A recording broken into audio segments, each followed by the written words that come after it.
Grisélidis de Charles Perrault, lu par Camille pour Audiocité. Au pied des célèbres montagnes où le Pô, s'échappant de dessous ses roseaux, va dans le sein des prochaines campagnes promener ses naissantes eaux, vivait un jeune et vaillant prince, les délices de sa province.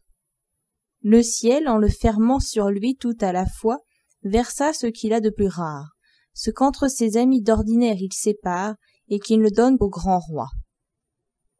Comblé de tous les dons et du corps et de l'âme, il fut robuste, adroit, propre au métier de Mars, et par l'instinct secret d'une divine flamme, avec ardeur il aima les beaux-arts, il aima les combats, il aima la victoire, les grands projets, les actes valeureux, et tout ce qui fait vivre un beau nom dans l'histoire.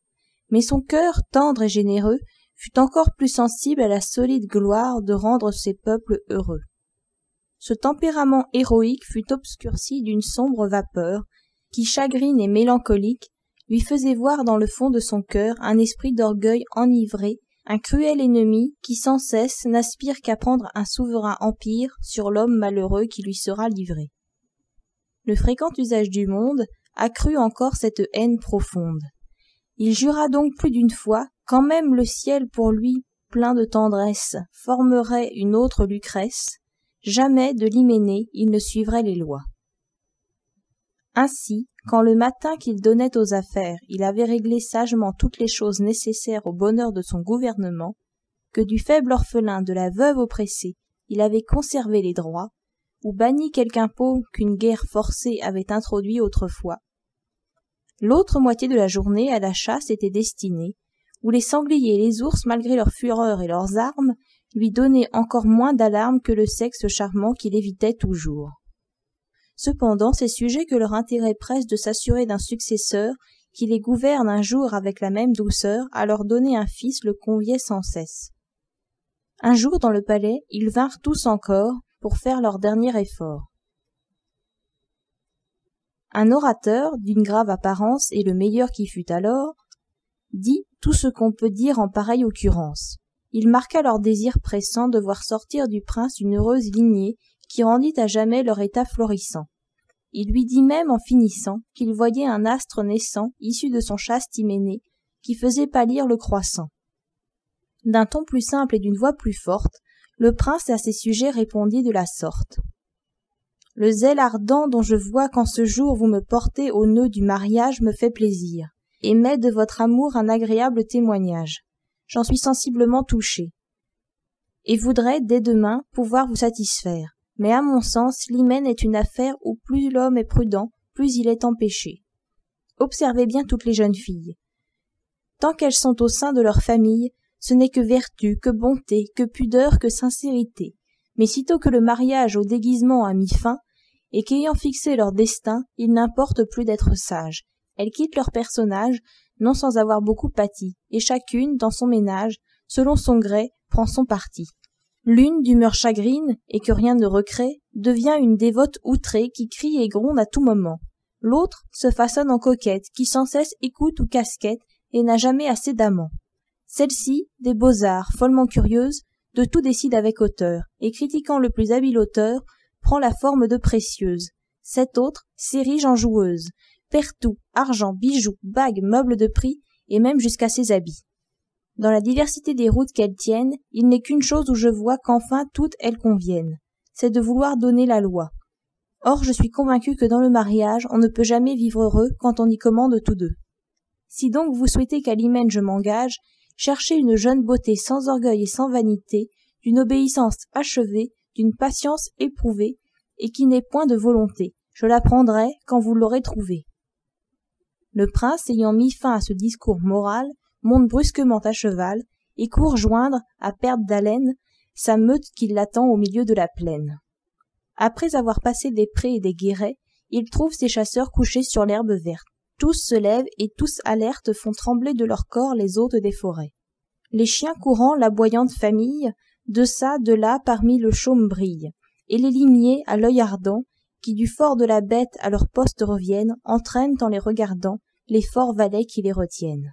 S'étant instruit par un des siens, Si tout est prêt et si l'on est sur la trace, il ordonne aussitôt qu'on commence la chasse et fait donner le cerf aux chiens.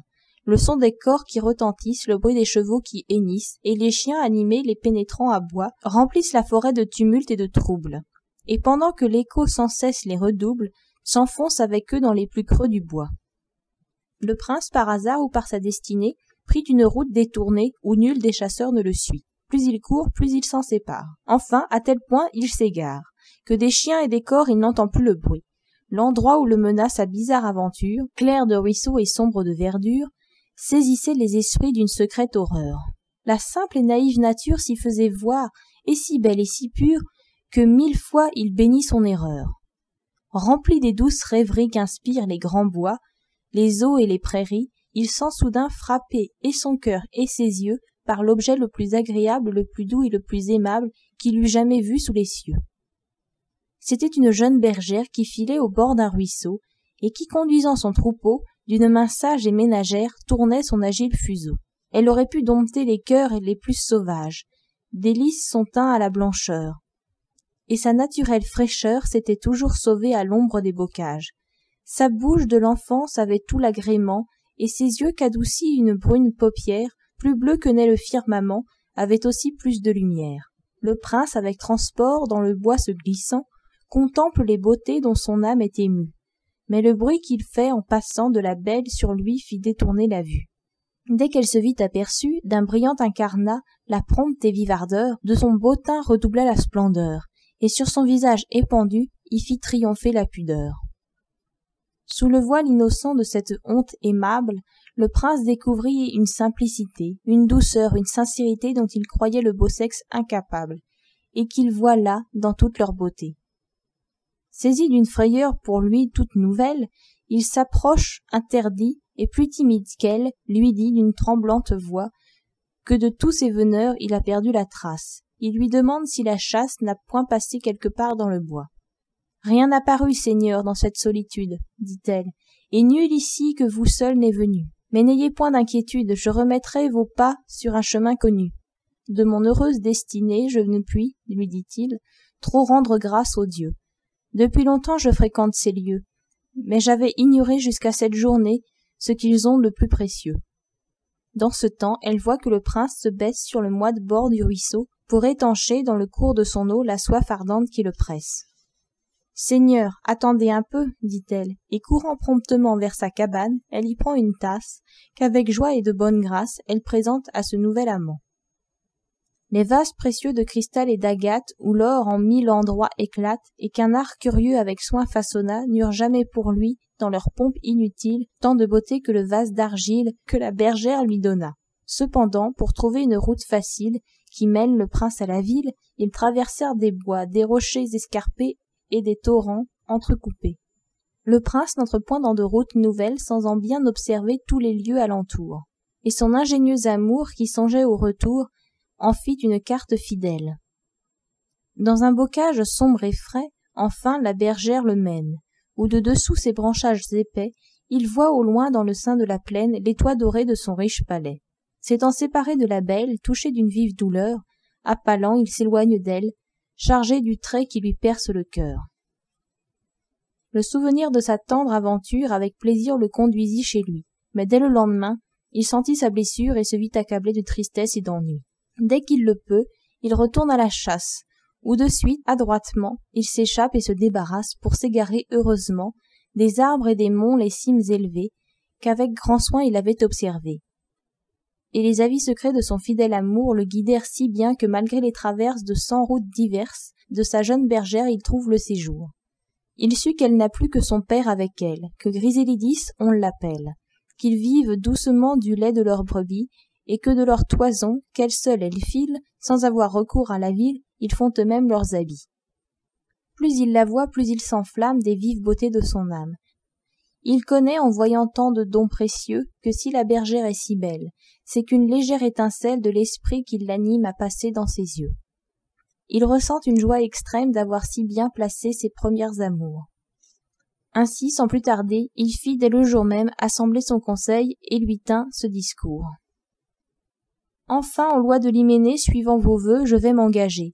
Je ne prends point ma femme en pays étranger, je la prends parmi vous, belle, sage, bien née, ainsi que mes aïeux ont fait plus d'une fois, mais j'attendrai cette grande journée à vous informer de mon choix. » Dès que la nouvelle fut sue, partout elle fut répandue. On ne peut dire avec combien d'ardeur l'allégresse publique de tous côtés s'explique. Le plus content fut l'orateur qui, par son discours pathétique, croyait d'un si grand bien être l'unique auteur, qu'il se trouvait homme de conséquence. Bien ne peut résister à la grande éloquence, disait-il sans cesse en son cœur. Dans la ville avec diligence, pour l'hymen dont le jour s'avance, on voit travailler tous les arts. Ici se font de magnifiques chars, d'une forme toute nouvelle, si beaux et si bien inventés, que l'or qui partout étincelle en fait la moindre des beautés. Là, pour voir aisément et sans aucun obstacle, toute la pompe du spectacle, on dresse de longs échafauds, ici de grands parcs triomphaux, où du prince guerrier se célèbre la gloire, et de l'amour sur lui l'éclatante victoire. Là sont forgés d'un art industrieux ces feux qui par les coups d'un innocent tonnerre, en effrayant la terre de 1000 astres nouveaux embellissent les cieux.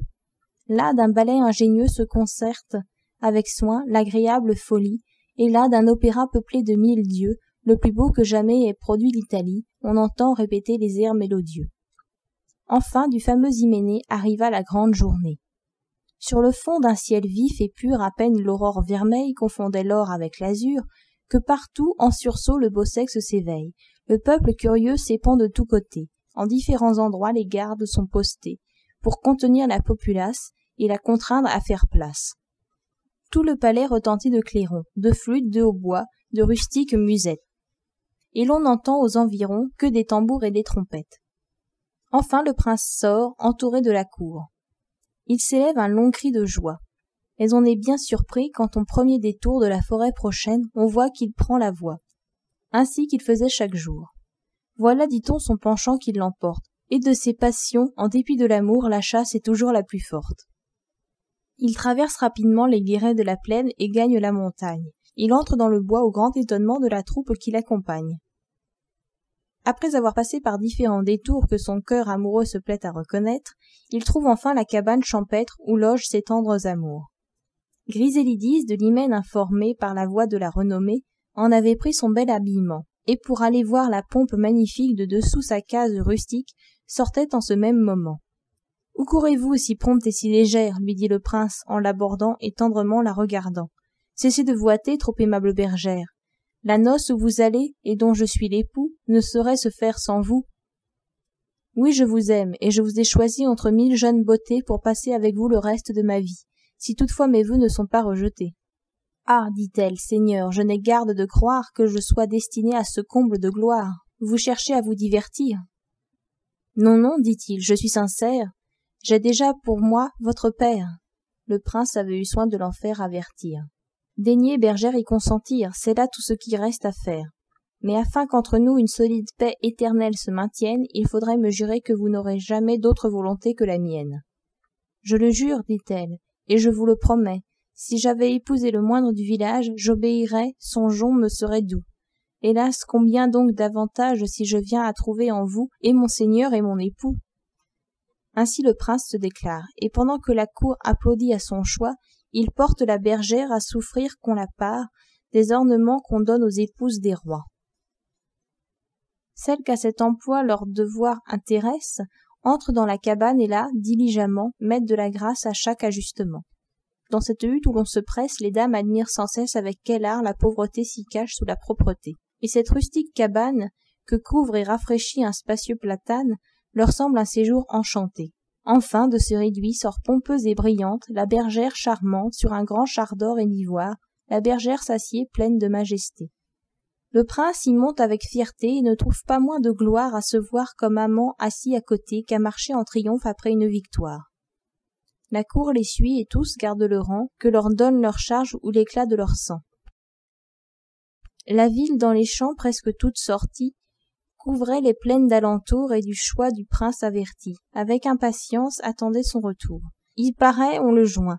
Parmi l'épaisse foule du peuple qui se fend, le char à peine roule, par les longs cris de joie, à tout coup redoublés, les chevaux émus et troublés, se cabrent, trépignent, s'élancent et reculent plus qu'ils n'avancent. Dans le temple on arrive enfin. Et là, par la chaîne éternelle d'une promesse solennelle, les deux époux unissent leur destin. Ensuite, au palais, ils se rendent où mille plaisirs les attendent, où la danse, les jeux, les courses, les tournois répandent l'allégresse en différents endroits. Sur le soir, le blond hyménée de ses chastes douceurs couronna la journée. Le lendemain, les différents états de toute la province accoururent haranguer la princesse et le prince par la voix de leurs magistrats. De ces dames environnées, Griselidis, sans paraître étonnée, en princesse les entendit, en princesse leur répondit. Elle fit toute chose avec tant de prudence qu'il sembla que le ciel eût versé ses trésors avec encore plus d'abondance sur son âme que sur son corps. Par son esprit, par ses vives lumières, du grand monde aussitôt elle prit les manières, et même dès le premier jour des talents de l'humeur des dames de sa cour, elle se fit si bien instruire que son bon sens, jamais embarrassé, eut moins de peine à les conduire que ses brebis du temps passé. Avant la fin de l'an, des fruits de l'hyménée le ciel bénit leur couche fortunée. Ce ne fut point un prince, on l'eût bien souhaité, mais la jeune princesse avait tant de beauté que l'on ne songea plus qu'à conserver sa vie. Le père, qui lui trouve un air doux et charmant, la venait voir de moment en moment, et la mère, encore plus ravie, la regardait incessamment. Elle voulut la nourrir elle-même. « Ah, dit-elle, comment m'exempter de l'emploi que ces cris demandent de moi sans une ingratitude extrême, par un motif de nature ennemie, pourrais-je bien vouloir de mon enfant que j'aime n'être la mère qu'à demi ?» Soit que le prince eût l'âme un peu moins enflammée qu'au premier jour de son ardeur, soit que de sa maligne humeur la masse se fût rallumée, et de son épaisse fumée eût obscurci son sens et corrompu son cœur, dans tout ce que fait la princesse, il s'imagine voir peu de sincérité. Sa trop grande vertu le blesse, c'est un piège qu'on tend à sa crédulité. Son esprit inquiet et le trouble agité croit tous les soupçons qu'il écoute et prend plaisir à révoquer en doute l'excès de sa félicité. Elle, dont la vie est sans tâche et qui n'a jamais eu d'attache qu'à s'acquitter de son devoir, les lui donne sans s'émouvoir, et même le voyant se plaire à les reprendre n'a pas moins de joie à les rendre qu'elle en eut à les recevoir. Pour m'éprouver, mon époux me tourmente, dit-elle. Je le vois bien qu'il ne me fait souffrir qu'afin de réveiller ma vertu languissante, qu'un doux et long repos pourrait faire périr. S'il n'a pas ce dessein, du moins suis-je assurée que telle est du Seigneur la conduite sur moi, et que de tant de maux l'ennuyeuse durée n'est que pour exercer ma constance et ma foi. Aimons donc sa rigueur utilement cruelle, on n'est heureux qu'autant qu'on a souffert, aimons sa bonté paternelle et la main dont elle se sert. Le prince a beau la voir obéir sans contrainte à tous ses ordres absolus, je vois le fondement de cette vertu feinte, dit-il, et ce qui rend tous mes coups superflus, c'est qu'ils n'ont porté leur atteinte qu'à des endroits où son amour n'est plus.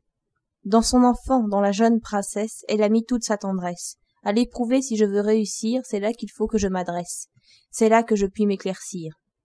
Elle venait de donner la mamelle au tendre objet de son amour ardent, qui, couché sur son sein, se jouait avec elle et riait en la regardant. « Je vois que vous l'aimez, dit-il. Cependant, il faut que je vous ôte en cet âge encore tendre pour lui former les mœurs et pour la préserver de certains mauvais airs qu'avec vous l'on peut prendre.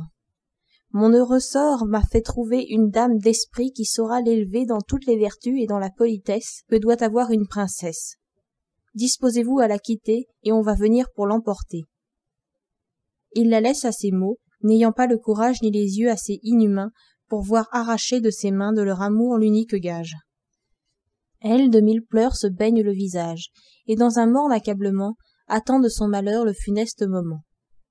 Dès que d'une action si triste et si cruelle le ministre odieux à ses yeux se montra, « Il faut obéir, lui dit-elle. » Puis, prenant son enfant qu'elle considéra, qu'elle baisa d'une ardeur maternelle, qui de ses petits bras tendrement la serra, tout en pleurs, elle le livra. Ah, que sa douleur fut amère! Arracher l'enfant ou le cœur du sein d'une si tendre mère, c'est la même douleur. Près de la ville était un monastère, fameux par son antiquité, où des vierges vivaient dans une règle austère sous les yeux d'une abbesse illustre en piété. Ce fut là que, dans le silence, et sans déclarer sa naissance, on déposa l'enfant et des bagues de prix sous l'espoir d'une récompense, digne des soins que l'on en aurait pris. Le prince, qui tâchait d'éloigner par la chasse le vif remords qui l'embarrasse sur l'excès de sa cruauté, craignait de revoir la princesse comme on craint de revoir une fière tigresse, à qui son faon vient d'être ôté. Cependant, il en fut traité avec douceur, avec caresse et même avec tendresse qu'elle eut au plus beau jour de sa prospérité. Par cette complaisance si grande et si prompte, il fut touché de regret et de honte, mais son chagrin demeura le plus fort. Ainsi, 2 jours après, avec des larmes feintes, pour lui porter encore le plus vives atteintes, il lui vint dire que la mort de leur aimable enfant avait fini le sort. Ce coup inopiné mortellement la blesse. Cependant, malgré sa tristesse, ayant vu son époux qui changeait de couleur, elle parut oublier son malheur, et n'avoir même de tendresse que pour le consoler de sa fausse douleur. Cette bonté, cette ardeur sans égale, d'amitié conjugale, du prince tout à coup désarmant la rigueur, le touche, le pénètre et lui change le cœur. Jusque-là qu'il lui prit envie de déclarer que leur enfant jouit encore de la vie, mais sa bile s'élève et fière lui défend de rien découvrir du mystère qu'il peut être utile de taire. À la douceur, à la naïveté qu'elle tenait de son aimable mère, elle joignit de son illustre père l'agréable et noble fierté. L'amas de ce qui plaît dans chaque caractère fit une parfaite beauté. Partout comme un astre elle brille, et par hasard un seigneur de la cour, jeune, bien fait et plus beau que le jour, l'ayant vue paraître à la grille, conçut pour elle un violent amour. Par l'instinct qu'au beau sexe a donné la nature et que toutes les beautés ont, de voir l'invisible blessure que font leurs yeux au moment qu'ils la font, la princesse fut informée qu'elle était tendrement aimée. Après avoir quelque temps résisté, comme on le doit avant que de se rendre, d'un amour également tendre, elle l'aima de son côté. Ainsi donc, avec joie, il apprit la nouvelle de l'ardeur tendre et mutuelle dont brûlaient ces jeunes amants. Mais il lui prit une bizarre envie de lui faire acheter par de cruels tourments le plus grand bonheur de leur vie. « Je me plairais, dit-il, à les rendre contents, mais il faut que l'inquiétude, par tout ce qu'elle a de plus rude, rende encore leur feu plus constant. De mon épouse en même temps j'exercerai la patience, non point jusqu'à ce jour pour assurer ma folle défiance, je ne dois plus douter de mon amour. » Il déclare en public que manquant de lignée, en qui l'État un jour retrouve son seigneur, que la fille qu'il eut de son fol hyménée, étant morte aussitôt que née, il doit ailleurs chercher plus de bonheur, que l'épouse qu'il prend est d'illustre naissance, qu'en un couvent on l'a jusqu'à ce jour fait élever dans l'innocence, et qu'il va par l'hymen couronner son amour. On peut juger à quel point fut cruelle aux 2 jeunes amants cette affreuse nouvelle. Ensuite, sans marquer ni chagrin ni douleur, il avertit son épouse fidèle qu'il faut qu'il se sépare d'elle pour éviter un extrême malheur. Le peuple, indigné de sa basse naissance, le force à prendre ailleurs une digne alliance. Il faut, dit-il, vous retirer sous votre toit de chaume et de fougère, après avoir repris vos habits de bergère, que je vous ai fait préparer. Avec une tranquille et muette constance, la princesse entendit prononcer sa sentence. Sous les dehors d'un visage serein, elle dévorait son chagrin. Et sans que la douleur diminuât ses charmes, de ses beaux yeux tombaient de grosses larmes. Ainsi que quelquefois, au retour du printemps, il fait soleil et pleut en même temps. « Vous êtes mon époux, mon seigneur et mon maître, dit-elle, en soupirant, prête à s'évanouir. Et quelque affreux que soit ce que je viens d'ouïr, je saurai vous faire connaître que rien ne m'est si cher que de vous obéir. » Dans sa chambre aussitôt, seule, elle se retire. Et là, se dépouillant de ses riches habits, elle reprend, paisible et sans rien dire, pendant que son cœur en soupire, ce qu'elle avait en gardant ses brebis. En cet humble et simple équipage, elle aborde le prince qui lui tient ce langage. « Je ne puis m'éloigner de vous, sans le pardon d'avoir su vous déplaire. Je puis souffrir le poids de ma misère, mais je ne puis, Seigneur, souffrir votre courroux. Accordez cette grâce à mon regret sincère, et je vivrai contente en mon triste séjour, sans que jamais le temps altère ni mon humble respect ni mon fidèle amour. » Tant de soumission et tant de grandeur d'âme, sous un si vil habillement, qui dans le cœur du prince en ce même moment réveilla tous les traits de sa première flamme, allait casser l'arrêt de son bannissement. Ému par de si puissants charmes et prêt à répandre des larmes, il commençait à s'avancer pour l'embrasser, quand tout à coup, l'impérieuse gloire d'être ferme en son sentiment, sur son amour remporta la victoire et le fit en ces mots répondre durement. « De tout le passé, j'ai perdu la mémoire, je suis content de vous repentir. Allez, il est temps de partir. » Elle part aussitôt, et, regardant son père qu'on avait revêtu de son rustique habit, et qui, le cœur percé d'une douleur amère, pleurait un changement si prompt et si subit. « Retournons, lui dit-elle, en nos sombres bocages, retournons habiter nos demeures sauvages, et quittons sans regret la pompe des palais. Nos cabanes n'ont pas tant de magnificence, mais on y trouve, avec plus d'innocence, un plus ferme repos, une plus douce paix. » Dans son désert à grand-peine arrivée, elle reprend la quenouille et fuseau, et va filer au bord en des mêmes eaux où le prince l'avait trouvée. Là, son cœur tranquille et sans fiel, 100 fois le jour demande qu'il comble son époux de gloire, de richesse, et qu'à tous ses désirs il ne refuse rien. Un amour nourri de caresses n'est pas plus ardent que le sien. Ce cher époux qu'elle regrette, voulant encore l'éprouver, lui fait dire dans sa retraite qu'elle est à le venir trouver. « Griselidis, dit-il, dès qu'elle se présente, il faut que la princesse à qui je dois demain dans le temple donner la main, de vous et de moi soit contente. Je vous demande ici tous vos soins, et je veux que vous m'aidiez à plaire à l'objet de mes vœux. Vous savez de quel air il faut que l'on me serve. Point d'épargne, point de réserve, que tout sente le prince et le prince amoureux. Employez toute votre adresse, apparez son appartement. Que l'abondance, la richesse, la propreté, la politesse s'y fassent voir également. Enfin, songez incessamment que c'est une jeune princesse que j'aime tendrement. Pour vous faire entrer davantage dans les soins de votre devoir, je veux ici vous faire voir celle qu'à bien servir mon ordre vous engage. Telle qu'aux portes du Levant se montre la naissante aurore, telle parut en arrivant la princesse plus belle encore. Griselidis à son abord, dans le fond de son petit cœur sentit un doux transport, de la tendresse maternelle, du temps passé, de ses jours bienheureux, le souvenir en son cœur se rappelle. Hélas, ma fille, en soi-même dit-elle, si ce ciel favorable eût écouté mes vœux, serait presque aussi grande et peut-être aussi belle. Pour la jeune princesse, en ce même moment, elle prit un amour si vif, si véhément, qu'aussitôt qu'elle fut absente, en cette sorte au prince elle parla, suivant dans le savoir l'instinct qui s'en mêla. Souffrez, seigneur, que je vous représente que cette princesse charmante dont vous allez être l'époux, dans l'aise, dans l'éclat, dans la pourpre nourrie, ne pourra supporter sans en perdre la vie les mêmes traitements que j'ai reçus de vous. Le besoin, ma naissance obscure, m'avait endurci aux travaux, et je pouvais souffrir toutes sortes de maux, sans peine et même sans murmure. Mais elle qui jamais n'a connu la douleur, elle mourra dès la moindre rigueur, dès la moindre parole un peu sèche, un peu dure. Hélas, Seigneur, je vous conjure de la traiter avec douceur. Songez, lui dit le prince avec un ton sévère, à me servir selon votre pouvoir. Il ne faut pas qu'une simple bergère fasse des leçons et s'intègre de m'avertir de mon devoir. Griselidis, à ces mots, sans rien dire, baisse les yeux et se retire. Cependant, pour l'hymen, les seigneurs invités arrivèrent de tous côtés, dans une magnifique salle où le prince les assembla, avant que d'allumer la torche nuptiale. En cette sorte, il leur parla. Rien au monde avec l'espérance n'est plus trompeur que l'apparence. Ici, l'on en peut voir un exemple éclatant. Qui ne croirait que ma jeune maîtresse, que l'hymen va rendre princesse, ne soit heureuse et n'ait le cœur content? Il n'en est rien pourtant. Qui pourrait s'empêcher de croire que ce jeune guerrier, amoureux de la gloire, n'aime à voir cet hymen, lui qui, dans les tournois, va sur tous les rivaux remporter la victoire? Cela n'est pas vrai toutefois. Qui ne croirait encore qu'en sa juste colère, Griselidis ne pleure et ne désespère? Elle ne se plaint point, elle consent à tout, et rien n'a pu pousser sa patience à bout. Qui ne croirait enfin que ma destinée, rien ne peut égaler la course fortunée en voyant les appas de l'objet de mes vœux? Cependant, si l'hymen me liait de ses nœuds, je concevrais d'une douleur profonde et de tous les princes du monde.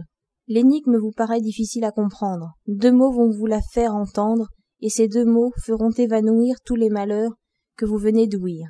Sachez, poursuivit-il, que l'aimable personne que vous croyez m'avoir blessé le cœur est ma fille, et que je la donne pour femme à ce jeune seigneur qui l'aime d'un amour extrême et dont il est aimé de même.